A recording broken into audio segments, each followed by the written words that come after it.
안녕하세요. 저는 장남펑이라고 합니다. 어릴 때부터 중국 대륙 북부의 한 도시에 살면서 우리 중화가 곧 세계의 중심이라는 이야기를 귀에 못이 박히도록 듣고 자랐습니다. 부모님도 늘 제게 이렇게 말씀하셨습니다. 중국은 인구도 많고 역사도 깊다. 우리는 누구에게도 지지 않아. 특히 한국 따위는 아무것도 아니면서 자꾸 우리 걸 베껴가기만 하잖니. 이렇게 한국을 무시하는 사고방식이 제 뼛속까지 스며들어 있었죠. 그런데 제가 성인이 되고서 선택한 직업이 참 묘합니다. 저는 해외 대학 순례 관광 가이드라는 일을 합니다. 이름 그대로 중국인 부모님들이 자녀들의 진학을 위해 해외 명문대 투어를 계획할 때 전체 일정을 기획하고 현장에서도 가이드를 하는 역할이지요. 미국이나 영국 같은 전통적인 명문대만 돌 때도 있고 호주나 싱가포르 등 동남아 명문대를 견학할 때도 있습니다. 최근 몇 년간 중국 부모님들이 해외 유학을 중요하게 생각하면서 이 대학 순례 관광 수요가 기하급수적으로 늘어났습니다. 그런데 제 고객들, 그러니까 유복한 부모님들께서 최근 들어 확 달라진 흥미를 보이기 시작했습니다. 원래는 미국 하면 하버드, 영국 하면 옥스퍼드, 동남아는 싱가포르 국립대 정도가 명문이지 정도에 그쳤는데 어느 순간부터 싱가포르도 좋지만 한국 대학은 어떨까라고 질문을 쏟아내는 겁니다. 처음엔 제가 좀 의아했습니다. 왜냐하면 과거에는 한국 대학을 탐내는 중국 부모들이 그렇게 많지 않았거든요. 알고 보니 중국의 일부 교육 정보 사이트나 소셜미디어를 통해 한국 대학을 졸업하면 미국 실리콘밸리나 해외 유수 기업에 취업이 잘 된다는 소문이 퍼지고 있었습니다. 어떤 이들은 한국은 IT, 반도체, 엔터테인먼트 분야에서 세계적으로 손꼽히는 발전을 이루고 있으니 한국 명문대를 졸업하면 미국 구글, 애플, 아마존 같은 곳으로 취업할 가능성이 열린다고 믿기 시작한 것이죠. 게다가 K-팝, K-드라마 등 한류 콘텐츠가 전 세계를 휩쓸면서 중국 부모님들도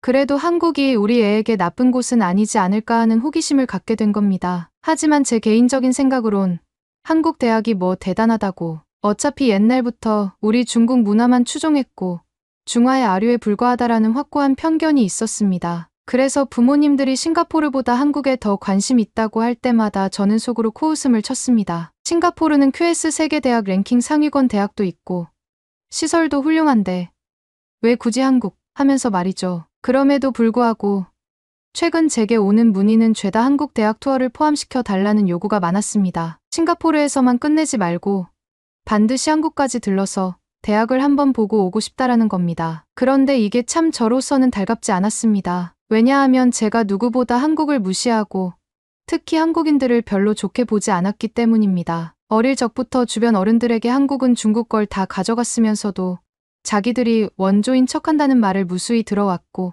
저 역시 그런 생각에 깊이 젖어 있었거든요. 그래서 처음에는 한국까지 갈 필요 없다. 싱가포르 국립대나 난양 공대가 훨씬 수준이 높고 환경도 훌륭하다. 그리고 한국은 어차피 미국처럼 전 세계에서 가장 높이 평가받는 명문대도 없다면서 극구 만류했습니다. 그럼에도 불구하고 몇몇 부모님들은 그래도 한국이 요즘 대세라니까 무엇보다 한국 대학을 졸업하면 해외 기업 취업이 쉬워진다고 하더라. 아이의 미래를 위해서는 한번 가봐야 한다며 고집을 꺾지 않았습니다. 결국 제 입장에선 고객의 요구가 최우선이니 일정을 잡아야 했죠. 좋습니다. 싱가포르 명문대 투어 끝나고 원하신다면 한국으로도 넘어가겠습니다라고 대답할 수밖에 없었습니다. 하지만 솔직히 마음속으로는 괜히 한국까지 가면 그 따분하고 잘난 척하는 한국인들을 또 봐야 한다. 제대로 환영도 못 받고 괜한 불편만 생길 텐데 하며 달갑지 않아 했습니다. 우선 일정은 이렇게 짜였습니다. 먼저 싱가포르에서 국립대와 난양 공대를 둘러본 뒤 거기서 부모님들과 자녀들이 어느 정도 해외 명문대 캠퍼스는 이런 곳이구나라는 감각을 익힌 후 한국으로 넘어가 서울에 있는 주요 대학을 보겠다는 것이었습니다. 저는 이를 준비하면서도 속으론 과연 한국에 뭐가 있다고, 이분들도 괜히 한국이 뜨니까 호기심이 생긴 거겠지라고 생각했습니다. 그렇게 싱가포르로 출발했습니다. 이번 투어 그룹은 꽤 규모가 컸습니다. 부유한 중국 부모님들이 10대 명, 그리고 중고등학생 자녀가 대여섯 명 따라붙었습니다. 나머지는 소위 관광 동행인들이었는데 사촌이든 할머니든 같이 오는 경우도 흔하죠. 인구 대국답게 한 집안이 여러 명이 모여 학교 구경을 온다는 게 낯설지도 않습니다. 문제는 우리 중국인들은 워낙 인구가 많고 또 어디를 가도 자신감이 넘친다는 사실이었습니다. 저부터가 그랬습니다. 싱가포르 정도면 예전부터 중국의 문화권 아니었고 중국어도 통하잖아. 아무렴 우리 중화의 자존심은 그대로 유지해야지. 이런 마음가짐으로 현지 대학 캠퍼스에 들이닥쳤습니다. 그리고 마주친 광경은 의외로 차분하고 깔끔했습니다. 싱가포르 국립대 학생들은 자기들만의 질서가 있었고 캠퍼스는 정돈이 잘 되어 있었으며 식당에서도 대체로 조용히 식사를 즐기고 있었습니다. 그런데 저를 비롯해 우리 단체 관광객들이 식당에 들어서자 순식간에 분위기가 바뀌는 게 느껴졌습니다. 어린아이부터 어른까지 뒤섞인 중국인 관광객들이 한꺼번에 대열을 이루어 식당으로 몰려가 자리를 찾기 시작했는데 그 과정에서 몇몇 부모님과 아이들이 학생들이 먹고 있던 자리에 옆에서 계속 구경하고 이거는 뭐냐, 저거는 뭐냐 소리를 질러가며 묻고 식사가 끝나지 않은 테이블에 미리 짐을 내려놓기도 했습니다. 저는 무척 당황했지만 제 본능도 원래 어디 가나 중국인이 주도권을 잡는 게 당연하지라는 생각이 강해서 크게 제지하지 않았습니다. 오히려 제가 주도적으로 여러분, 중국의 인구는 세계 최대잖아요. 여기 학생들도 우릴 보면 대단하다고 느낄 겁니다. 당당하게 움직이세요. 우리가 돈 쓰고 오는 관광객이니 어차피 그들도 환영해야죠. 이렇게 말하며 사람들을 이끌었습니다. 그 말에 용기를 얻은 몇몇 부모님들은 식당 내의 빈자리를 거의 전부 차지해버렸고 싱가포르 대학생들은 자기들 자리가 없어지다 보니 당황스러운 얼굴로 우왕좌왕했습니다. 어떤 학생은 수업이 곧 시작돼서 빨리 식사해야 하는데 자리가 없네라며 한숨을 쉬었고 어떤 학생은 아예 도시락을 싸서 야외 테이블로 나가버리기도 했습니다. 그러다 어느 순간 싱가포르 학생들 사이에서 불만의 소리가 터져 나오는 것 같았습니다. 왜 우리 학교 식당에 이렇게 많은 관광객들이 들어와서 소란을 피우지?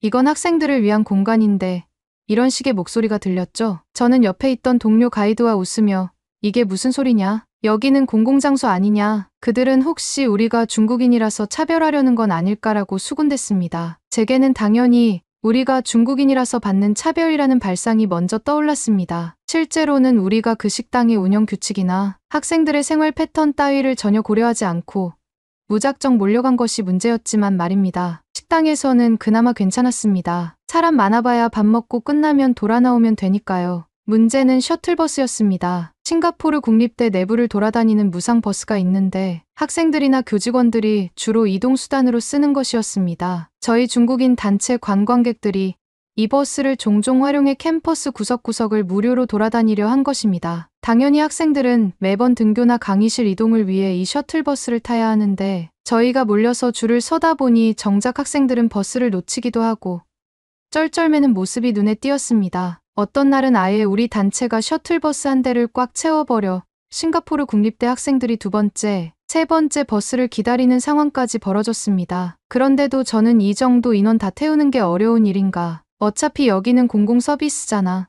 중국인 손님을 환영해야 한다. 우리도 표 내고 타는 건데 뭐가 문제지? 라고 생각했습니다. 이런 소란이 반복되다 보니 싱가포르 대학생들 사이에서 우리의 민폐 관광에 대한 불만이 점차 커져갔습니다. 그들은 익명 커뮤니티 같은 곳에 글을 올려 중국인 관광객들이 너무 무례하다, 학생들 공부에 방해만 준다라는 하소연을 하는가 하면 사진 증거를 올려서 이렇게 떠들어대고 쓰레기를 치우지도 않는다라는 비판을 이어갔습니다. 저는 그런 걸 보면서도 도무지 납득이 되지 않았습니다. 싱가포르라는 곳도 결국은 우리 중화권 국가이고 우리를 환영해야 하는데 왜 이리 까다롭게 구는 걸까? 자기들이 좀 양보하면 되는 거 아닌가 하고 생각했습니다. 하지만 곧이어 더 심각한 일도 벌어졌습니다. 다들 아시다시피 싱가포르는 엄격한 법규와 청결 문화를 자랑하는 나라입니다. 거리에서 껌 하나를 함부로 뱉어도 벌금을 부과할 정도로 깔끔함을 추구하죠. 그런데 저희 중국 단체 관광객들 중 한 아이가 캠퍼스 한복판에서 화장실을 못 찾겠다며 길에 대변을 보려 했던 겁니다. 다행히 제가 재빠르게 말려서 실제로 그 일이 일어나지는 않았지만 싱가포르 학생들이 그 상황을 목격하고 기겁했습니다. 저 역시도 조금 놀랐습니다. 하지만 저는 속으로 아이가 급하면 그럴 수도 있지. 괜히 호들갑 떨지 말라고 생각했죠. 누군가 사진이라도 찍었으면 분명히 큰 논란이 되었을 텐데 다행히 그 순간엔 별다른 인증사진이 찍히지 않아 조용히 넘어갔습니다. 물론 싱가포르 측도 이번 문제를 그냥 두고 보지는 않았습니다. 저희 같은 관광 패키지가 늘어나자 싱가포르 대학들은 공식적으로 여행사에게 사전 방문 계획 제출을 요구하고 특정 장소만 견학이 가능하도록 규정을 만들었습니다. 무단으로 연구실이나 강의실에 들어가 사진을 찍는 일이 잦아지자 경비를 2배로 늘렸다는 이야기도 들려왔습니다. 저는 그것이 참 불편했습니다. 중국인들이 대학을 구경하러 온다는 게 뭐 그렇게 잘못인가. 우리의 위대한 민족이 여길 방문해 주는 것만으로도 어마어마한 홍보가 될 텐데 왜 싱가포르는 이런 식으로 우리를 막는 거지? 이런 생각이 머릿속을 떠나지 않았습니다. 그 무렵 저는 더욱 과감해졌습니다. 한 번은 난양공대 견학을 하던 중 우리 단체 중 몇몇 부모들이 학생들이 강의 듣는 모습 직접 보고 싶다고 해서 안내 데스크에 물어보았는데 당연히 거절당했습니다. 등록된 방문객이 아니라면 강의실에 들어가는 것은 불가능하다고 말이죠. 그런데 저는 중국의 부유한 부모들이 현장을 본다면 오히려 난양공대에도 이득 아니겠느냐. 왜 이 좋은 기회를 거절하나라며 실랑이를 벌였습니다. 학교 측은 단호했고 결국 우리는 강의실 밖 복도에서 서성일 수밖에 없었습니다. 그런데 갑자기 어떤 아버지가 난 여기까지 왔으니 그냥 잠깐이라도 들어가 보겠다며 무작정 문을 열고 들어가 버린 겁니다. 교수와 학생들이 깜짝 놀란 눈으로 쳐다보고 경비가 달려와서 그 아버지를 제지했습니다. 저는 순간 당황했지만 그래도 우리 고객을 건드리다니 이건 중국인을 무시하는 태도다라고 화를 냈습니다. 결국 그 아버지는 경비에게 끌려 나왔고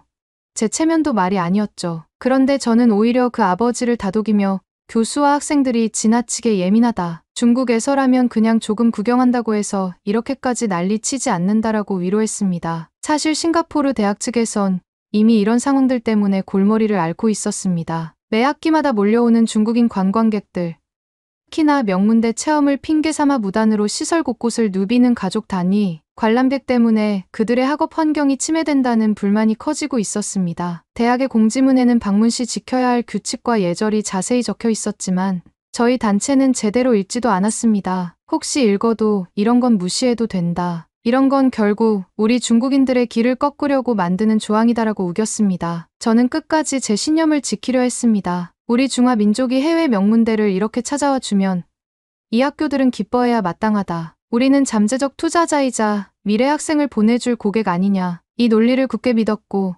싱가포르 학생들이나 교수들이 뭘 말해도 결국 한국도 마찬가지다. 한국도 예전에 우리 중화의 유산을 그대로 배워갔으니 싱가포르와 다르지 않다. 다들 우리가 으스대는 걸 싫어하면서도 속으로는 부러워한다라고 고집했습니다. 하지만 웃긴 건 한국인 관광객들이 싱가포르 대학을 견학하러 오는 경우를 보았습니다. 사람 수는 그리 많지 않았습니다만 그들은 대체로 정해진 루트대로 돌아다니고 사진도 조심스럽게 찍고 학생 식당에서 끼니를 먹는 일도 거의 없거나 먹더라도 줄을 서서 차분히 이용했습니다. 끝나고는 감사 인사를 전하고 조용히 떠나더군요. 그 모습을 본 싱가포르 학생들은 아무 불만도 표하지 않았습니다. 오히려 반가운 마음이 든다며 한국인들과 간단히 대화도 나누고 서로 SNS 아이디를 교환하기도 했습니다. 저는 속으로 아니, 왜 저 사람들은 환영받고 우리는 괜히 미움받나. 한국인들이 더 얄밉다. 분명히 포장하는 게 틀림없다라고 생각했습니다. 그러던 어느 날 제게 특별한 문의가 왔습니다. 중국 상류층 부모님들의 요청으로 단순히 싱가포르 국립대나 난양공대만 둘러보는 게 아니라 인근 국가들도 함께 방문하고 싶다는 일정이 추가된 것입니다. 그 국가들 중에는 한국도 포함되어 있었습니다. 그들은 싱가포르의 명문대를 본 뒤에 한국에도 들러서 한국 최고 명문대가 어떤지 구경하고 싶다는 계획을 세웠습니다. 저는 처음에 코웃음을 쳤습니다. 한국의 대학이 무슨 대단하다고. 우리 중국의 북경이나 상해에 비하면 한참 부족할 텐데. 그러나 일단 그쪽에서 제게 거액의 가이드 비용을 지불한다고 했으니 마다할 이유가 없었습니다. 결국 저와 저희 단체는 싱가포르를 한 바퀴 돈 뒤 한국으로 건너갔습니다. 지금까지 제가 알고 있던 한국에 대한 인상이라면 한국인은 온통 중국 문화를 베끼면서도 자기들이 원조라 우기는 민족이고 뻔뻔하게 김치나 한복도 자기들 것이라고 주장하는 웃긴 사람들 정도였죠. 그 편견 가득한 상태로 인천공항에 도착했습니다. 그런데 막상 도착해보니 공항 직원들의 대처가 굉장히 깔끔하고 친절하다는 점부터 당황스러웠습니다. 그나마 저는 여행 가이드로서 여러 나라를 다녀본 터라 담담했지만 부모님들과 자녀들은 무척 놀라는 기색이었습니다. 한국 공항이 이렇게 깨끗할 줄이야. 중국 못지않게 관리가 잘 되어 있네 라며 웅성댔죠. 저는 불쾌했습니다. 아니, 어떻게 한국이 우리 중국과 비견될 수 있나. 요즘 중국 공항도 훨씬 발전했는데라고 말하면서도 공항 환경만큼은 솔직히 인정할 수밖에 없었습니다. 하지만 제 마음은 굳었습니다. 여기서도 당당하게 우리 중국의 위세를 보여주자. 괜히 한국인들이 눈치 주면 그들이 우리를 질투하는 거다. 그리고 저희는 서울에 있는 유명 대학으로 향했습니다. 스케줄상 서울대, 연세대, 고려대 등을 차례대로 둘러볼 예정이었죠. 첫 번째 방문지는 서울대였습니다. 인천공항에서 어느 정도 이동하는 시간이 있었는데 버스 안에서 제가 중국 부모님들과 이런저런 이야기를 나눴습니다. 여러분, 한국 대학이라곤 하지만 사실 이들은 예로부터 우리 중화 문명을 그대로 배워간 것뿐이죠. 게다가 한국의 국제 랭킹이라 해봤자 싱가포르 국립대만큼 압도적이지 않습니다. 우리는 그냥 체험하러 간다 치고 애들 대학 진학에 참고만 하면 됩니다. 이렇게 말하며 저도 은근히 무시하는 태도를 보였습니다. 부모님들도 대부분 그렇죠. 한국은 옛날부터 우리가 다 가르쳐 줬으니까요 라고 동조했습니다. 그런데 서울대 캠퍼스에 도착하니 역시 깔끔하게 관리된 공간과 조용히 걸어다니는 학생들이 눈에 들어왔습니다. 부모님들은 부지런히 휴대폰과 카메라를 들이대며 사진을 찍기 시작했고 학생 식당 같은 곳도 가보려 했지만 저는 굳이 식당에서 밥을 먹을 필요 있나? 시간이도 남는데 그냥 돌아보자고 말했습니다. 왜냐하면 싱가포르에서 당했던 불만 표출이 떠올라서 또 비슷한 일을 겪기 싫었기 때문입니다. 어차피 여기서 어떤 소동이 생기면 그것도 제 책임이 될 테니까요. 하지만 부모님들과 아이들은 대학생들이 먹는 밥을 우리도 직접 체험해야 한다며 꼭 학생 식당에 들어가고 싶어 했습니다. 결국 저는 좋다. 한번 들어가 보시라. 한국 학생들이 뭘 먹나. 우리 것보다 맛있는 게 있을 리 없으니 직접 경험해보자고 안내했습니다. 그런데 의외로 식당은 무척 질서정연했고 학생들이 식판을 들고 줄을 서서 차분히 음식 배식을 받고 있었습니다. 우리 중국인 단체가 몰려오자마자 줄 맨 앞쪽으로 가려고 고집을 부리는 부모님이 한 분 계셨는데 옆에서 한국인 한 명이 저기요. 여기 서 계신 분들이 먼저 줄을 섰는데 왜 앞으로 오세요? 조용히 반문했습니다. 그 순간 부모님은 당황했는지 우리는 시간이 없어서 빨리 먹어야 해요라고 말했고 저는 가이드로서 차마 그 장면을 그냥 두고 볼 수 없어 중국에서는 이 정도는 다들 양해해준다라고 거들었습니다. 그러자 그 한국인은 여기는 한국이니까 질서를 지켜주세요. 학생들이 수업에 늦으면 어떻게 합니까? 라고 말하더군요. 저는 순간 억울했지만 더 이상 따지기엔 뭔가 미묘한 기분이 들었습니다. 싱가포르에서와는 달리 여기선 많은 한국 학생들이 곁에서 상황을 지켜보며 우리를 좀 이상하게 쳐다보는 것 같았기 때문입니다. 결국 저희는 어쩔 수 없이 맨 뒤에 줄을 섰습니다. 부모님들은 속삭이듯 저를 다그쳤습니다. 가이드 양반, 왜 여기서는 단호하게 나서지 않나요? 우리 중국에서라면 관광객에게 먼저 대접해주지 않습니까? 저는 내심 짜증이 났지만 서울대 측이 정해놓은 규칙이나 불문율을 뒤집을 수 없었습니다. 괜히 큰 소리를 내면 저희가 불이익을 받을 것 같기도 했고요. 일단은 한국의 관습에 잠깐 맞춰주자. 음식 먹고 나가면 그만이다라고 타협했습니다. 그런데 줄을 서 있는 동안도 주변 한국 학생들이 우리를 신기하게 쳐다보는 게 느껴졌습니다. 중국 관광객들이 왜 여기 와서 밥을 먹지? 하는 표정도 있었고 혹시 교환학생인가 라고 속닥이는 이들도 있었습니다. 전반적으로 무례하지 않게 대하는 편이었지만 그래도 뭔가 우리가 외부인이라는 느낌은 강하게 들었습니다. 줄 서서 음식을 받았고 앉아서 식사를 하는데 아이들이 여기저기서 맛이 어떠냐, 이거 중국 음식보다 맛없다 같은 말을 크게 떠들어댔습니다. 음식이 입맛에 맞지 않는다며 젓가락을 나름대로 두드리고 그릇에 남은 국물을 마구 흘리기도 했습니다. 또 어떤 아이들은 반찬을 마구 뒤적거리다가 놓아두기만 하기도 했습니다. 한 아이가 식탁 위에 난잡하게 엎지른 김치를 테이블이 아니라 바닥으로 떨어뜨리고도 줍지 않고 그대로 두는 게 보였습니다. 저는 조금 거슬렸지만 뭐 어때? 청소하러 오는 직원이 있으니 치우겠지라며 무시했습니다. 그때 옆 테이블에 앉아있던 한국 학생 한 명이 살짝 다가오더니 부드럽게 제게 혹시 조금 전 엎지른 음식을 치우실 수 있을까요? 식당 이용 규칙상 자기가 흘린 음식물은 자기가 치우도록 권장하고 있어요 라고 말했습니다. 굳이 큰 소리를 내지 않았고 예의 바른 어투였습니다. 그래도 저는 기분이 좋지 않았습니다. 우리는 손님이고 여기는 학생 식당이니 청소부가 있지 않느냐. 우리가 굳이 치워야 하나 라고 대답했습니다. 그랬더니 그 한국 학생은 눈썹을 살짝 찌푸리는 듯 보였지만 여전히 침착하게 말했습니다. 여기서는 그런 것이 에티켓입니다. 그러곤 자리를 돌아갔습니다. 식사를 마친 뒤 아이들이 선반에 식판을 반납하러 갔는데 대충 아무렇게나 쌓아놓고 나왔습니다. 역시나 한국 학생들은 묵묵히 자기 식판을 가지런히 놓거나 잔반 처리 규정대로 움직이는 듯 보였습니다. 저는 속으로 괜히 이 작은 일에 왈가왈부하나. 한국이 단지 규칙이 많고 귀찮은 나라일 뿐이지. 결국 우리 중국이 대국인데 이들이 뭘 알겠어라고 스스로 위안했습니다. 하지만 사실 이때부터였죠. 주변 한국인들 사이에서 우리를 이상하게 보는 시선이 더욱 늘어났습니다. 어떤 학생들은 힐끔거리며 핸드폰으로 사진을 찍는 것 같았고, 누군가는 친구들에게 중국인 단체 관광객인가 봐 치우지도 않고 그냥 가네라고 얘기하는 게 들리기도 했습니다. 저는 그 소리에 더 기분이 나빠져서 치울 필요가 없다면 안 치워도 되는 거 아닌가. 왜 저렇게 참견이 많지? 라고 투덜댔습니다. 점차 날이 갈수록 그런 식의 불편한 상황이 이어졌습니다. 서울대, 연세대, 고려대를 차례대로 둘러보는데 제가 느낀 건 한국 학생들은 의외로 자부심이 있었고 동시에 자기들만의 깔끔한 시스템에 익숙해 있다는 것이었습니다. 저희가 들어가서 질서를 무너뜨리면 여러 방식으로 제지를 하거나 이상하게 쳐다봤습니다. 저는 그래서 종종 큰 소리를 냈습니다. 우리 중국에서 왔다고 차별하는 거냐?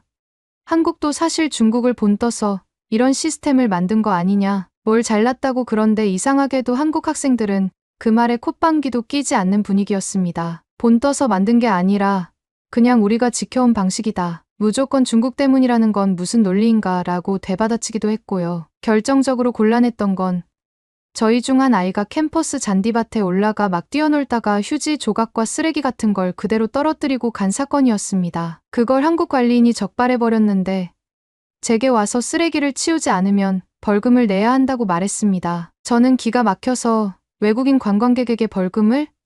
이런 법이 어딨냐. 한국은 제대로 된 법치도 없다고 들었는데 괜히 우리에게만 과잉 대응하는 거 아니냐고 따졌습니다. 그런데 그 관리인은 냉정하게 이건 학교 내부 규칙이고 외국인이라 해도 예외가 아니다라고 대답했습니다. 결국 제가 나서서 여러 말싸움을 한 끝에 그 벌금은 면제받았지만 대신 공식 사과를 해야 했습니다. 부모님들은 저를 몰아붙였죠. 가이드 양반, 왜 여기서는 당신이 큰 소리를 못 내고 사과까지 하게 만들었나? 당신이 책임져라. 저는 속이 부글부글 끓었습니다. 결국 한국이 괜히 엄격한 척하는 거다. 이러니까 중국인들이 싫어하는 거다라고 억지를 부렸습니다. 그러나 사실 한국 쪽 입장에서 보면 전혀 말이 안 되는 제 태도였겠지요. 싱가포르에서 우리 단체가 민폐라며 비난을 받았던 이유가 여기서도 드러나는 것 같았습니다. 그런데도 저는 끝까지 그 사실을 인정하고 싶지 않았습니다. 한국이 원래 소심하고 남의 행동에 간섭하기 좋아하니까 이런 일이 생기는 거다. 우리는 대국민족이라서 좀 더 너그럽고 자유롭다. 한국인이 융통성이 없는 거다라고 생각했습니다. 제 머릿속에는 오래전부터 주입된 한국은 중국을 따라하는 나라라는 인식이 계속 맴돌았습니다. 한국 음식, 다 중국에서 원료가 나온 것 아니냐? 한국 문화, 그것도 결국 중국 것이 흘러가서 생긴 하위 문화 아닌가? 이런 생각으로 무장된 채 한국 대학 견학 내내 이들의 질서와 에티켓에 대해 불만을 품었습니다. 쓸데없이 규칙이 많아서 괜히 사람을 피곤하게 한다. 우린 그냥 자유롭게 돌아다니고 좀 질서를 어지럽혀도 괜찮지 않나. 인구가 워낙 많고 문화가 다르다는 점을 이해해줘야 한다는 게 저희 주장이었으니까요. 하지만 그렇게 주장해도 결국 한국 대학들은 제한된 구역만 보여주는 식으로 우리를 대했습니다. 어떤 실험실이나 도서관 등은 출입을 제한했고 가이드 인솔자가 안내 요청을 해도 허가를 해주지 않았습니다. 왜? 우리가 중국에서 왔다는 이유로 이렇게 막나? 중국인이면 돈도 많이 쓰고 학교 홍보에도 도움이 될 텐데라며 저는 내심 불만이 컸습니다. 그런데도 한국 측은 별다른 언쟁 없이 출입은 재학생과 교직원에게만 허용한다. 혹은 사전 신청된 공식 견학 프로그램에만 열려있다는 원칙을 고수했습니다. 전형적인 매뉴얼 대응이었죠. 저희 입장에선 시원찮았고 아, 한국인들이 우리를 막는구나. 괜히 한국도 싱가포르처럼 이런 식으로 해외 중국인들을 불편하게 만드는구나라고 스스로 해석했습니다. 결정적인 굴욕은 마지막 날 벌어졌습니다. 저희가 고려대 캠퍼스의 한 건물 로비에서 단체 사진을 찍으려 할 때였습니다. 건물 입구 계단 위에 보이는 큰 석상 비슷한 조형물이 있었는데 저희 부모님 중 한 명이 그걸 배경으로 사진을 찍겠다며 올라가려 했습니다. 문제는 그 주변에 조형물에 올라가지 마세요라는 안내판이 있었는데 그걸 완전히 무시하고 아이를 그 위에 올라가 앉힌 겁니다. 순간 주변에 있던 한국 학생들이 저기 그러면 안 돼요 라고 손짓하며 제지했으나 오히려 부모님이 사진 한 장 찍고 내릴 건데 뭘 그리 호들갑이야? 라며 큰 소리를 쳤습니다. 저 역시도 조형물이 튼튼해 보이니 괜찮을 거다. 한국 애들은 왜 이렇게 예민한지 모르겠다라고 거들었습니다. 그 모습이 지나가던 관광객들에게 그대로 노출됐습니다. 또 어떤 한국 학생이 스마트폰으로 촬영을 하는 것 같았고 실시간으로 SNS에 올린다는 말도 들렸습니다. 중국인들이 또 무단으로 조형물에 올라갔다는 식의 비난이 올라오자 캠퍼스 경비원과 교직원들이 달려와 사태를 수습했습니다. 저와 그 부모님은 대수롭지 않은 일인데 왜 이리 과잉 반응을 보이느냐. 심지어 몇 분 안 올라가 있었다. 다른 나라에서는 그냥 찍는 사람도 많다라고 따졌지만 주변 한국 학생들은 혀를 끌끌 찼습니다. 여기에 올라오지 말라는 안내판이 한글로 명시되어 있고 영어로도 적혀 있는데도 무시한 건 본인 잘못이다라는 겁니다. 결국 저희는 경비에게 한참이나 구두 경고를 받았습니다. 교직원은 다른 분들 통행에 방해되고 무엇보다 조형물 파손 우려가 있으니 절대 올라가면 안 된다. 이런 일이 반복되면 방문을 거절할 수도 있다고 강경하게 이야기했습니다. 그런데 그 말을 들은 저희 부모님들은 격분했습니다. 우리 아이가 조금 앉았다 가는 게 뭐 그리 대단한 잘못이라고? 이 학교가 괜히 잘난 척하나 본데 영문대라고 스스로 생각하나? 무슨 하버드라도 된 줄 아나? 말이 안 된다. 그러면서 중국이 먼저 이런 대학교 시스템을 발전시켰고 한국은 따라한 거 아니냐고 목소리를 높였습니다. 제 입장도 마찬가지였습니다. 한국 측이 괜히 유난을 떤다. 이 학교 조형물 파손되면 수리하면 되지 않나? 어차피 중국인 관광객이 많이 오면 더 큰 이득을 볼 텐데. 그 순간 한국인 한 학생이 자조적으로 웃으며 말했습니다. 수리 비용이 문제가 아니고 우리가 지켜야 할 규칙이 있다는 겁니다. 그렇게 무시하다가 다 같은 중국인처럼 매도당하니 오히려 중국인들이 손해를 보죠. 저는 그 말이 너무 얄미워서 뭘 안다고 떠드는 거냐. 중국이 어떤 나라인지도 모르면서 감히 설교하느냐라고 맞받았습니다. 그러나 주변의 한국 학생들도 별로 물러서지 않았습니다. 중국이 대단한 나라인 건 알지만 이곳은 한국이고 우리 대학이다. 최소한 지킬 건 지켜달라라고 말했습니다. 저는 속으로 또 이들이 교만해졌군. 그래봤자 중국이 역사가 깊고 문화가 찬란한 나라임을 부정할 수 없잖아라고 생각하면서 결코 사과하지 않았습니다. 결국 저희는 거센 항의를 받고서야 자리를 떠날 수 있었습니다. 사진을 찍겠다는 의도 자체가 무너져 버렸고 아이들도 여긴 왜 이렇게 빡빡하냐라며 불만을 쏟아냈습니다. 부모님들 역시 한국이라는 곳이 괜히 인기가 있는 게 아니었다. 명문대라고 자부심이 강해서 관광객을 대놓고 쫓아내다니 기분이 나쁘다. 우리가 이렇게나 큰손인데라고 한탄했습니다. 저는 그들을 달래며 한국은 원래 편협하다. 예의와 질서를 강조하는 척하지만 사실은 자기들이 우월감을 느끼고 싶어서 그런 거다. 우리 중화민족이 더 우수하니 한국은 그저 질투하고 있는 거다라고 억지를 부렸습니다. 이번 한국 방문은 솔직히 저에게도 꽤 충격이었습니다. 싱가포르에서처럼 공공장소에서 좀 시끄럽게 떠들고 규칙 따위를 무시해도 중국인이라 어쩔 수 없지라고 어느 정도 넘어갈 줄 알았는데 한국에서는 달랐습니다. 물론 여기서도 저희가 막 큰 처벌을 받은 건 아닙니다. 다만 주변의 질책과 차가운 시선이 너무 뚜렷했습니다. 그리고 무엇보다 한국 학생들이나 교직원들이 우리에게 느끼는 반감이 적잖다는 게 참 묘하게 다가왔습니다. 그들은 누가 중국인이라서 싫어하는 게 아니라 무질서하고 무례한 행동을 하니까 싫어하는 것이라고 말했습니다. 저는 끝까지 그 말을 인정할 수 없었습니다. 이 모든 건 한국이 우리를 견제하기 위해 일부러 까다롭게 구는 거다. 역사적으로 자기들이 중국에게 배웠으면서도 이제 와서 우리가 오는 걸 불편해하는 거다라고 혼잣말을 했습니다. 결국 한국 체류 마지막 날 저희는 간단한 시내 관광을 하고 돌아가는 일정이었는데 일부 부모님들은 한국이 생각보다 잘 살아서 놀랐다. 특히 음식이나 콘텐츠도 다양하고 도시가 깔끔하다라고 솔직하게 감탄했습니다. 그 말이 제 귀에 들어오자 저는 무척 언짢았습니다. 한국이 언제 이렇게 발전했지? 아니, 애초에 발전해봤자 우리 대국에 비할 바는 아니지라고 제 마음속에선 계속 되뇌었습니다. 그러면서도 주변 풍경을 보니 군데군데 깨끗하고 질서가 잘 잡혀있는 모습이 과연 인상적이긴 했습니다. 그러나 저는 결코 칭찬하고 싶지 않았습니다. 여행이 끝나고 중국으로 돌아와 보니 사진이며 영상이 인터넷에 돌기 시작했습니다. 특히 고려대 조형물 위에 올라간 아이 사진, 서울대 식당에서 줄 안 서고 새치기 하려고 했던 동영상, 연세대 잔디밭에서 쓰레기를 치우지 않은 사건 등이 온라인에서 확산됐습니다. 댓글에는 또 중국인 관광객들이 한국에서 민폐를 끼쳤다. 이러니 중국인들이 싫다는 말이 나온다라는 한국 네티즌들의 반응도 보였고, 일부 싱가포르 유학생들이 우리 캠퍼스에서도 똑같은 일이 있었다며 거들었습니다. 저는 그걸 보며 분개했습니다. 역시 한국과 싱가포르는 짜고 치는 거다. 괜히 중국을 헐뜯으려는 음모다. 이것은 서방 국가들이 중국을 견제하기 위해 한국과 손잡은 것이라는 말도 안 되는 주장을 혼잣말로 했습니다. 그리고 주변에 우리는 아무 잘못이 없고 원래 한국이 시기심에 눈이 멀어 우리를 욕하는 것이라고 떠벌렸습니다. 하지만 정작 제게 여행을 의뢰한 부모님들은 이미 체면을 많이 구겼다는 사실을 부정할 수 없었습니다. 이들도 다음부터는 조금 조심해야겠다라는 분위기가 감돌았지만 저는 그런 의견을 듣고도 강하게 반대했습니다. 중국이 대국이고 우리는 저들보다 우위에 있다. 괜히 약해 보이면 안 된다고 말했지요. 그러다가 결정적으로 망신을 당한 건 싱가포르나 한국 대학교 측이 잇따라 중국인 단체 관광객의 예절 준수를 요청하는 공문을 냈다는 소식을 접했을 때였습니다. 저와 함께 일하던 동료 가이드들이 이제 우리가 안내할 때는 엄격하게 규칙을 지키도록 해야겠다. 괜히 또 문제 생기면 사업이 접히는 것 아니냐고 걱정했습니다. 그래도 저는 아니다.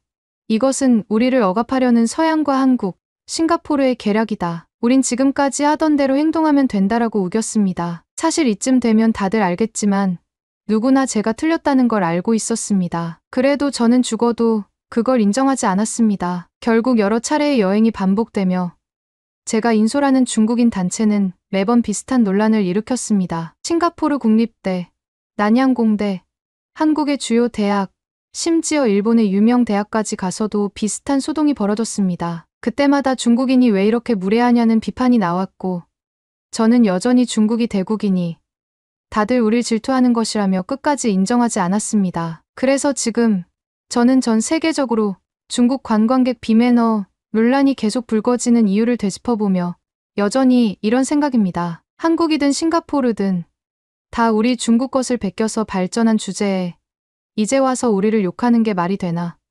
그건 모두 이들이 중국의 발전을 두려워해서 회방 놓는 것이다. 물론 주변에선 저를 보고 미련하다라고 말하지만 저는 그것조차 듣기 싫습니다. 제 신념은 확고합니다. 우리 중국은 가장 오래된 역사와 웅장한 문화를 갖고 있고 한국과 싱가포르는 작은 나라들일 뿐이니 우리가 조금 시끄럽거나 규칙을 무시해도 관대하게 받아들여야 한다고 믿습니다. 요즘 온라인에 한국과 비교하는 글들이 부쩍 늘었습니다. 예전에야 한국은 중국의 하위 문화권이라고 말하면 다들 동의했는데 지금은 오히려 한국이 문화적으로 앞선다.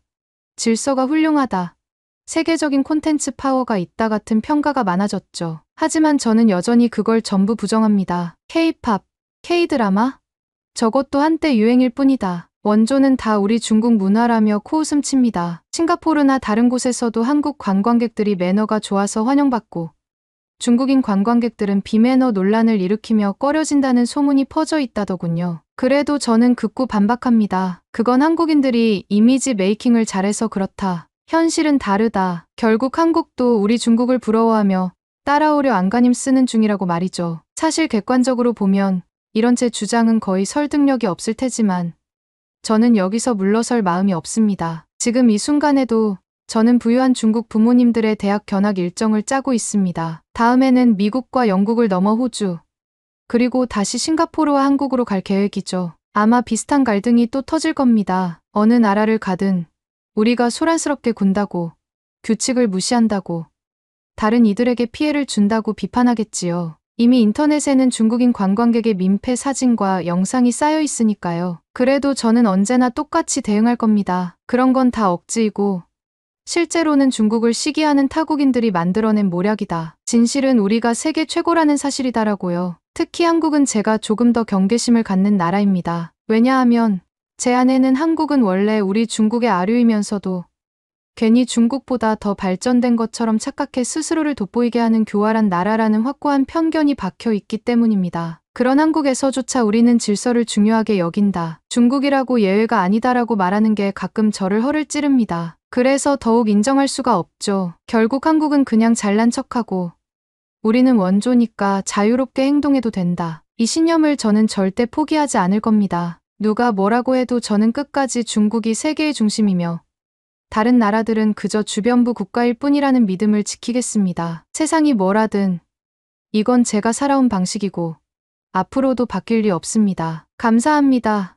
두 번째 사연 바로 시작하겠습니다. 너희는 공공의 적이야. 우리 식당은 중국인 안 받아. 과연 무슨 일이 있었던 걸까요? 안녕하십니까. 저는 중국 상하이에서 제법 이름이 알려진 여행사 천하여유의 대표 린쉬동이라고 합니다. 원래 저희 회사는 중국인들의 해외 단체 관광을 주력으로 해서 수십 명이 한꺼번에 비행기를 타고 동남아, 유럽, 미주 등으로 떠나는 상품을 만들어 팔아왔습니다. 해마다 괜찮은 매출을 올렸고 저 역시 중국인들이 세계 어디든 갈 수 있도록 돕겠다는 자부심도 있었습니다. 그런데 최근 들어 유럽에서는 이상하게도 중국인 관광객을 기피한다는 소문이 심상찮게 들려왔습니다. 솔직히 처음에는 늘 있는 얘기겠지. 유럽 애들이 좀 깐깐하니까 그런가 보다 하고 대수롭지 않게 넘겼습니다. 그러나 소문이 더 퍼져나가면서 이런 말이 들려오는 겁니다. 중국인이라면 방을 안 내준다.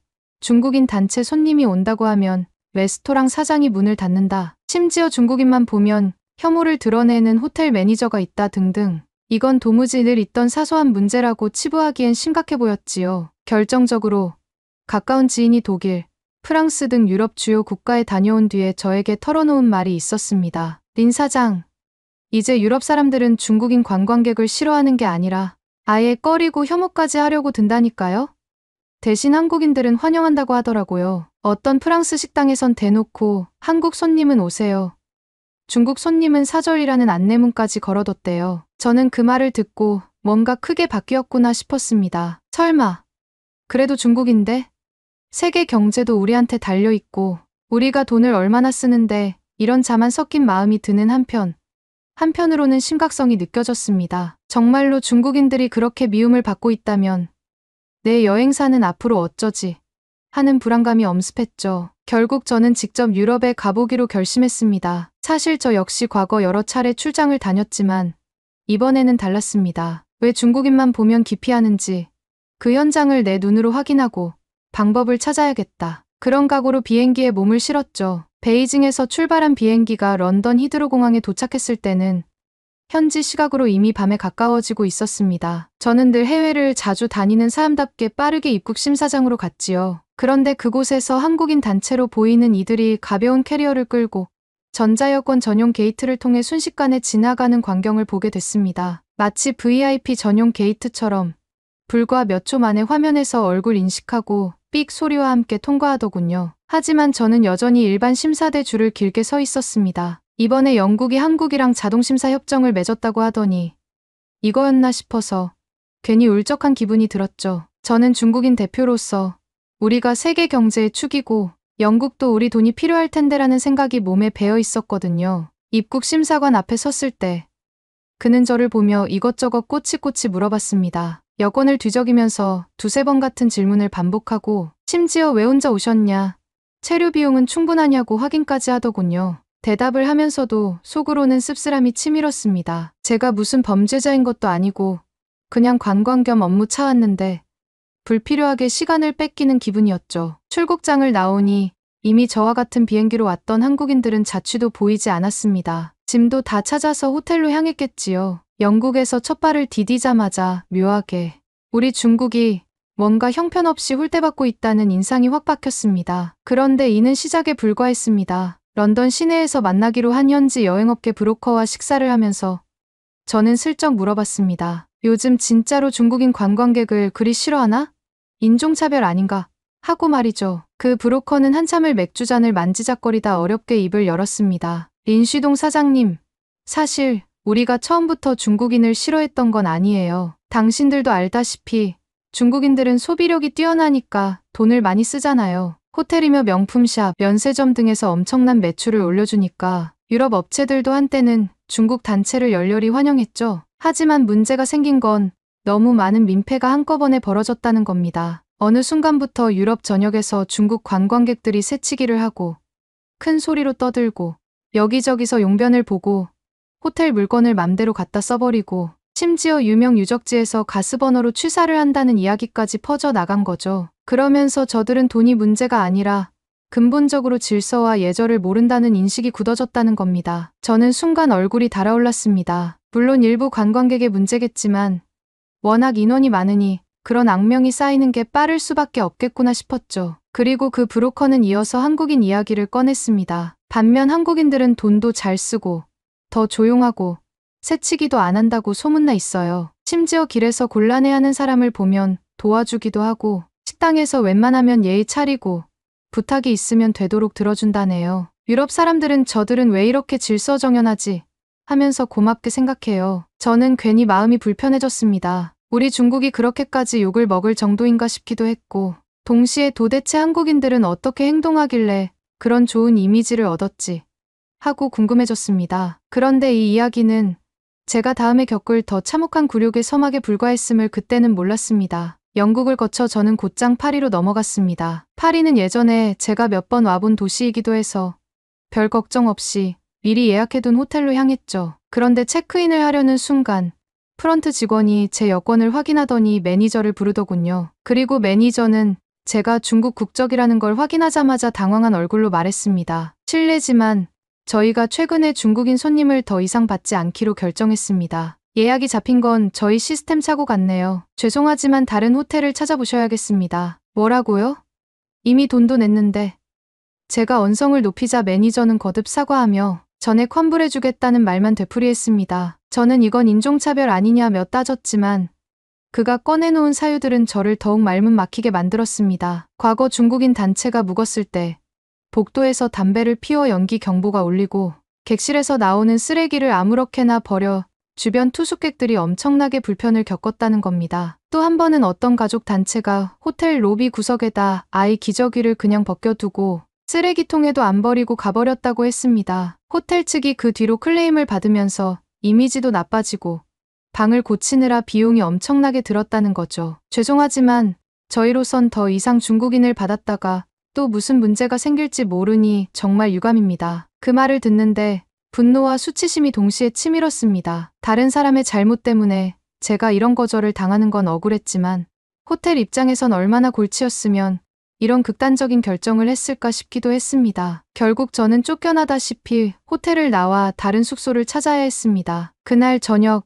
파리 시내를 돌며 유명 맛집을 찾아갔는데 입구에 대놓고 No Chinese라고 적힌 종이가 붙어있는 것이었습니다. 저는 이게 말이 되나 싶어 문을 열고 주인에게 따졌습니다. 주인은 짜증 섞인 한숨을 쉬면서 한두 번 아니니까 하는 표정을 지었습니다. 그리고는 예전에 어떤 단체 손님이 테이블 위에 있는 양념통과 다른 손님이 남겨둔 팁까지 몽땅 챙겨갔다고, 그리고 조용히 해달라고 하면 큰 소리로 욕을 하고 오히려 매장 전체를 시끄럽게 만들었다고 열거했습니다. 과연 이렇게까지 해야 하나 싶었지만 그 주인도 피해를 수십 번 겪었으니 그럴 만도 해 보였습니다. 나올 때 보니 가게 옆쪽에 한국어 간판 비슷한 게 붙어 있었습니다. 한국어 메뉴 있습니다. 한국 손님 환영. 저도 그걸 보며 아, 정말 비교되는구나 싶어 가슴이 답답했습니다. 제가 한국인이었다면 어서 오십시오라고 반겨줬을까요? 그 순간부터 저는 정말 어째서 한국과 이렇게까지 대비가 될까라는 의문이 괴롭게 머릿속을 맴돌았습니다. 파리에서 어느 현지 관광업 종사자와 와인을 마시며 대화를 나눴을 때 저는 더 구체적인 이야기를 들었습니다. 그 사람은 처음엔 조심스럽게 말을 꺼내더니 와인이 조금 들어가자 시원하게 털어놓았습니다. 린쉬동 씨, 유럽 사람들은 사실 중국인에 대해 호기심과 존중심도 있었어요. 하지만 어느 순간부터 중국인은 아무 곳에서나 보리를 보는 민폐, 관광객이라는 이미지가 박혀버렸죠. 이 도시 한복판에서, 길거리 화단에서, 심지어는 역사적인 교회 뒤편 골목에서도 중국인들이 용변을 본다는 신고가 너무 잦았습니다. 유럽인들은 그걸 보고 정말 경악했어요. 게다가 새치기 문제도 심각합니다. 매표소나 화장실, 식당에 줄 서 있다 보면 꼭 우리 일행이 있다며 옆구리를 파고들어 순식간에 줄 앞으로 가버리는 일이 다반사였죠. 항의하면 우린 단체잖아. 그 정도는 봐줄 수 있지 않느냐고 큰 소리를 친다고 하더군요. 저는 그건 정말 극단적인 몇몇 사례 아니냐고 물었지만 그는 심드렁하게 웃으며 그 극단적인 몇몇이 엄청나게 많으니 문제라고 대꾸했습니다. 그리고 방점을 찍은 말이 있었습니다. 한국인들은 정반대예요. 새치기라곤 거의 없고 줄 서는 걸 당연하게 여기고 주변에 불편을 주지 않으려 노력해요. 그런데 중국인들은 마치 우리가 소비자다, 우리는 큰 손이다라고 생각하는지 공공질서를 무시하는 경우가 잦습니다. 저는 그 얘기를 듣는 내내 심장이 쿵쿵거렸습니다. 이렇게까지 차이가 나나 싶었죠. 물론 속으론 부인하고 싶었지만 이미 유럽 전역에 이런 인식이 퍼져 있으면 거스를 방도가 없어 보였습니다. 파리에 이어 이탈리아로 이동하기 전 저는 잠깐 인근의 작은 도시들을 돌아보는 일정을 잡았습니다. 특히 유럽에는 한국 관광객들이 많이 찾는 소도시 투어가 인기라기에 우리 중국인들도 이런 코스를 좋아할까 궁금했거든요. 그런데 그 과정에서 믿기 어려운 장면을 제 눈으로 직접 보게 됐습니다. 한 유서 깊은 고성 부근, 유럽인들에게도 유명한 관광지인데 거기에 중국인 단체 관광객 몇몇이 버너와 냄비, 컵라면 봉지를 꺼내놓고 불을 피워 물을 끓이고 있었습니다. 그 고성은 화재 위험 때문에 흡연도 철저히 금지된 곳인데 이들은 아예 근처에 음식점도 없고 점심값이 너무 비싸니 우리가 이렇게 해먹겠다라는 식으로 행동하는 것 같았습니다. 가이드는 필사적으로 말렸지만 그들은 이미 가스버너 불을 붙여버렸고 심지어 근처를 지나가던 한국인 관광객이 여기서 불을 피우면 안 된다며 말려도 막무가내였습니다. 제가 좀 떨어진 곳에서 그 광경을 지켜보다가 그중 한 무리의 대화를 살짝 들은 겁니다. 여기 날씨가 쌀쌀하네. 얼른 라면이나 끓여 먹자고. 그래. 돈 아낄 수 있잖아. 레스토랑 가면 몇 배는 나오는데. 그 한국인들은 결국 고개를 절레절레 흔들고 자리를 떠났고 나중에 현지 관리인이 와서 난리법석을 떨며 소화기를 들고 말렸다고 들었습니다. 저는 그 후에도 한참 멍하니 서 있었습니다. 아, 이래서 유럽 사람들이 중국인을 더 이상 환영하지 않는구나. 이미지가 이렇게까지 망가져 버렸으면 방법이 없을 텐데 하는 생각이 스쳤습니다. 유럽 기차 여행을 계획하던 중 한 현지 철도 회사 관계자를 만날 일이 있었습니다. 이 회사는 한국이나 일본, 미국 등 여러 나라와 협력하여 관광 패스를 팔아온 곳이었는데 중국 시장에 대해서는 신중한 입장을 보이더군요. 왜 그러냐고 물으니 그는 제게 밤 기차 안에서 벌어지는 일들을 예로 들었습니다. 야간 열차를 이용하는 중국인 단체들이 저가 패키지라서 숙박비를 아끼기 위해 기차 좌석에서 쭉 밤새도록 노숙을 하는 건 문제가 안 됩니다. 기차 침대 칸을 돈 내고 예약했으면 그들도 정당한 승객이니까요. 하지만 문제는 간혹 침대 칸을 잡지 않은 승객들이 복도나 다른 사람 칸에 무단으로 들어가서 눕거나 사람들 물건을 허락 없이 사용하는 사례까지 있다는 겁니다. 또 세면대 앞에서 소리 지르며 씻고 온갖 쓰레기를 화장실에 쌓아두는 경우도 보고됐고요. 그러니 저희 회사 입장에선 어차피 골칫거리가 될 중국 단체를 굳이 받으려 하지 않게 되는 거죠. 거기다 덧붙이는 말이 더 가슴 아팠습니다. 한국인들은 정반대예요. 그들은 철도 승무원이나 주변 승객들에게 불편을 끼쳐 죄송하다고 먼저 양해를 구하곤 하고 만약 누군가 어려운 상황에 처하면 서로 도우려 애쓰거든요.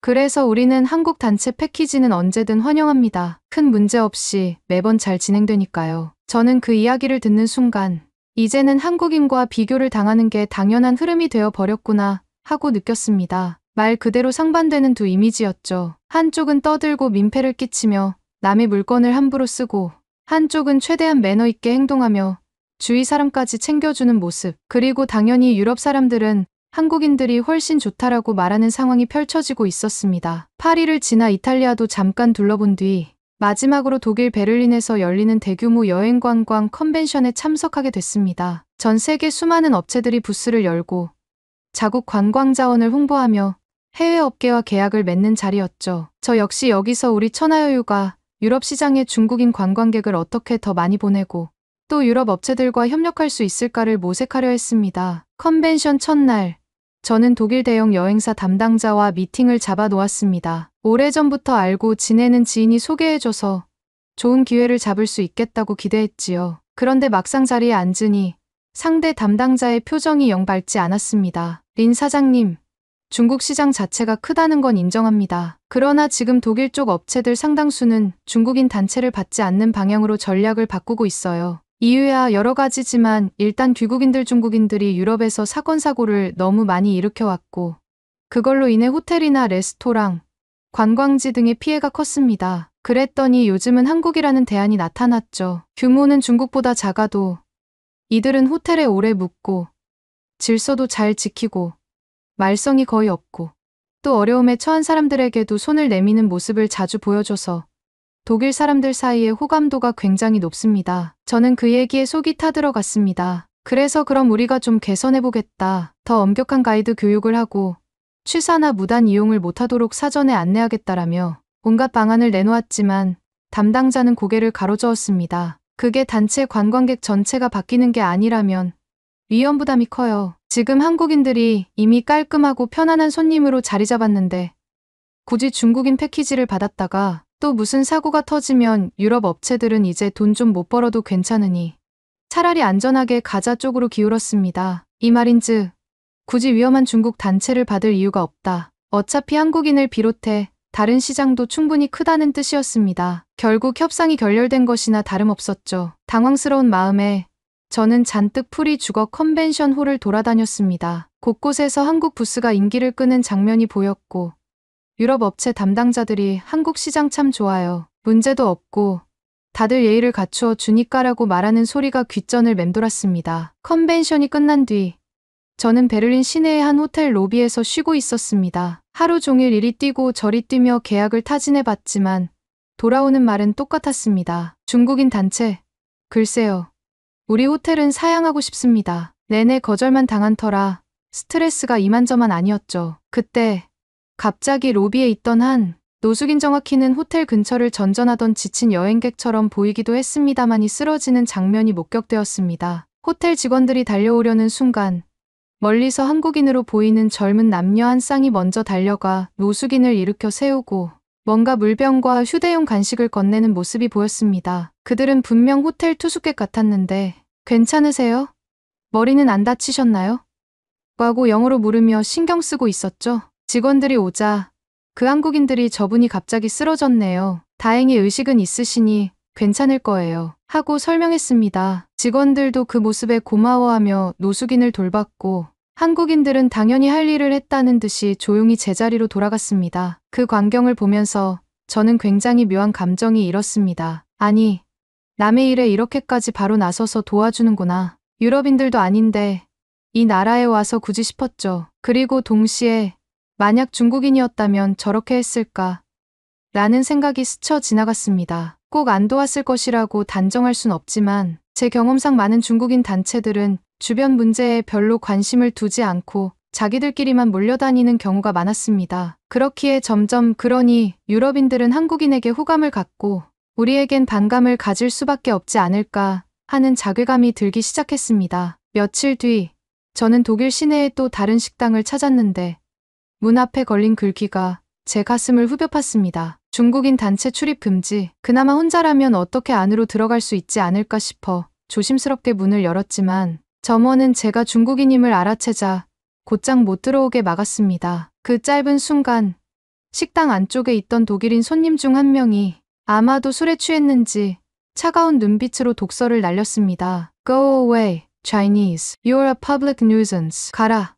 중국인. 너희는 공공의 적이야. 저는 분노보다도 수치심이 더 크게 일었습니다. 한국인들이 들었다면 어떻게 반응했을까? 아마 이 정도까지는 아니었겠지. 물론 그 독일인이 전체를 대표하는 건 아니지만 어쨌든 거리낌 없이 공공의 적이라는 말까지 내뱉을 정도로 반감이 깊다는 사실이 충격이었습니다. 점점 지쳐가던 어느 날 우연히 시내에서 한국인 단체 관광객들과 마주치게 됐습니다. 그들은 언뜻 봐도 인원이 15명 안팎 정도였고 가이드 한 명이 선두에서 간단한 설명을 곁들이며 조용히 행진하고 있었습니다. 지나가면서 제가 영어로 Where are you from? 하고 물었더니 한 젊은 남성이 한국에서 왔습니다라고 싱긋 웃으며 대답하더군요. 거기까지는 평범했지만 잠시 후 일어난 사건이 저를 또 한 번 놀라게 했습니다. 그 무리 중 누군가가 갑자기 발을 헛디뎌 넘어졌고 무릎이 까지는 듯 보였는데 그 일행뿐 아니라 주변 다른 한국인 관광객들까지도 다가와서 그를 일으키고 병원에 가봐야 하는 거 아니냐고 호들갑을 떨 정도로 챙겼습니다. 가이드도 인근 약국을 찾아주고 몇몇은 휴지와 물을 건네어 상처를 닦아주었죠. 남의 일에 이렇게 많은 사람이 신경을 쓰나 저는 잠시 멀리서 그 장면을 지켜보았습니다. 그리고 부러움 섞인 마음이 들었습니다. 우리 중국인 단체들은 대부분 이런 일이 생기면 가이드 한두 명만 나서고 나머지는 그냥 지켜보거나 사진 찍느라 바빴을 텐데 그날 이후 제 마음속에는 유럽인들이 왜 한국인들을 더 좋아하는지 어느 정도 이해된다는 생각이 한층 분명해졌습니다. 베를린에서 마지막으로 참석한 여행업 세미나에서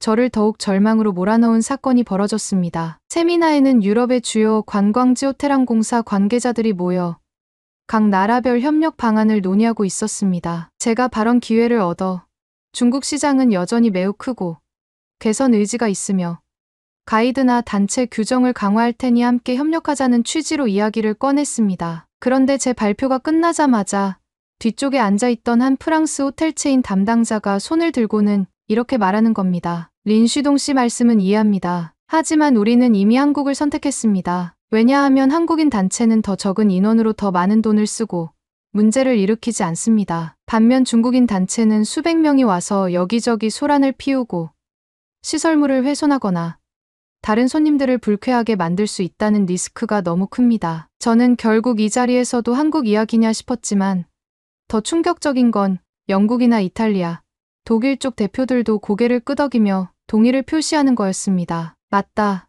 우리도 한국인들이 참 편하다라는 식으로 화답하면서 이제 굳이 중국을 상대하지 않아도 된다고들 말했습니다. 세미나 후반부에는 실제로 한국 측 관계자가 나와서 유럽 관광업계 열어본 한국 관광객들이 더 많이 방문할 수 있도록 협력하자고 제안했고 거기에 엄청난 호응이 쏟아졌습니다. 저는 그 장면을 가만히 지켜보다가 모멸감과 박탈감을 동시에 느끼고 말았습니다. 중국이 이렇게까지 외면당할 줄이야. 세미나가 끝나고 저는 더 이상 유럽에 머무를 마음이 없었습니다. 계획보다 일정을 줄여 서둘러 귀국 비행기에 몸을 실으려고 베를린 공항으로 향했습니다. 수많은 승객이 줄을 서 있었는데 이곳에서도 한국인들은 별도의 자동 게이트나 빠른 심사 절차로 금방 빠져나가더군요. 저는 다시 길게 줄을 서서 다시 한번 까다로운 절차를 거쳤습니다. 입국 때와 똑같이 이민국 직원은 제 여권을 보며 언제 출국하느냐, 무슨 목적이었느냐 같은 것들을 물었습니다. 뒷사람들이 짜증 섞인 시선으로 쳐다보니 더욱 기분이 상했지요. 그렇게 탑승구 근처에 겨우 도착했는데 제 앞에 있던 독일 보안요원이 제 캐리어를 다시 한번 열어보라고 지시했습니다. 무슨 추가 검사를 해야 한다면서요. 저는 불만이 치솟았지만 괜히 시비 걸었다가 더 큰 불이익을 당할까봐 참고 따를 수밖에 없었습니다. 뒤에서 한국인으로 보이는 여행객들은 검사 없이 그냥 지나가는 모습이 또 보였죠. 물론 우연한 차이거나 제가 운이 나빴을 수도 있습니다. 하지만 그때 제 기분은 이미 최악이었습니다. 진짜 대체 뭐가 이렇게 달라? 왜 우리는 이토록 꼬이는 걸까? 비행기에 탑승한 후 창밖을 바라보며 생각에 잠겼습니다. 런던에서, 파리에서, 베를린에서 저는 수많은 거절과 냉대를 겪었습니다. 중국인이라면 사절이라는 말도 귀에 못이 박히게 들었고 반대로 한국인들은 정말 고맙다는 칭찬이 늘 등장했지요. 한국인들은 돈도 잘 쓰되 과하지 않게 소비하고 현지 문화를 존중하며 다른 사람을 배려하고 돕는다는 이미지로 유럽인들의 신뢰를 얻었다고 했습니다. 반면 우리 중국인들은 어디서나 보리를 보고 새치기를 하고 남의 물건을 제멋대로 가져다 쓰고 유명한 유적지에서 버너를 피워가며 취사를 하는 모습으로 혐오까지 사게 되었죠. 물론 제 마음속에는 여전히 억울함도 있었습니다. 모든 중국인이 그런 건 아닌데 왜 다 싸잡아서 하는 생각이죠. 그러나 동시에 우리가 너무 많은 민폐를 일으켜왔으니 결국 이런 결과를 자초한 건 아닐까 하는 자성의 목소리도 들렸습니다. 결국 이 피해는 현장에서 얌전히 여행하고 싶어 하는 중국인 개개인이 받게 되니 더 비극적입니다. 귀국 비행기 안에서 저는 내내 맥이 빠졌습니다. 이런 상황이면 앞으로 유럽 시장 공략은 불가능할지 모르겠다 싶었고 제가 중국에 돌아가서도 한동안 우울감에 빠져 있었습니다. 회사 직원들은 린 사장님, 이번 유럽 출장 어땠나요? 좋은 계약이나 새 상품 개발 소식은 없나요? 라고 물어왔지만 저는 뾰족한 대답이 없었습니다. 그냥 상황이 심각하다. 우리가 먼저 바뀌어야 한다는 말만 되풀이했죠. 직원들 상당수가 그 말을 곧이곧대로 받아들이지 않았습니다. 중국인 단체 손님들을 우리가 어떻게 통제해요? 손님은 왕인데 싫다면 또 원래 우리 문화가 다른 걸 굳이 서양인들 눈에 맞추려 애써야 하나요? 라며 반발도 있었습니다. 하지만 저는 이번 경험을 통해 확실히 깨달았습니다. 이대로 가면 정말로 유럽에선 중국인 관광의 문을 닫아걸 가능성이 높다.